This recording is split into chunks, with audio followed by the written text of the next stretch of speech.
اللهم صل على محمد وآل محمد.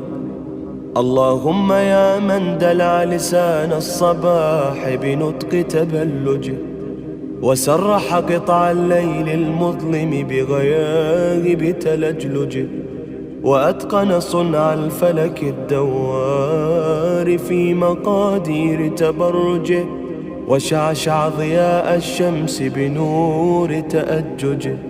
يا من دل على ذاته بذاته، وتنزه عن مجانسة مخلوقاته، وجل عن ملاءمة كيفياته. يا من قرب من خطرات الظنون، وبعد عن لحظات العيون، وعلم بما كان قبل أن يكون.